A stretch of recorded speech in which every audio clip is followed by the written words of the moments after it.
How to block someone on X, Twitter. First, open the X app. We are diving in and cutting that drama code. Now, tap the search icon and type the name or handle of the person you want to block. Found them? Tap on their profile to open it. See those three dots in the top right corner?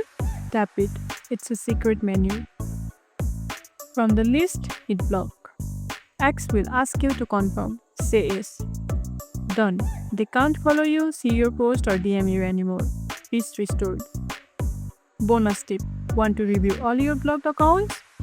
Go to settings, then head to privacy, and then muted and block, and finally blocked accounts. Unblock anytime if you want. And just like that, blocked and blessed. If this tutorial helped, don't forget to like this video, subscribe, and tap the bell icon so you never miss an update. Comment below on what tutorial you want next. See you in the next one.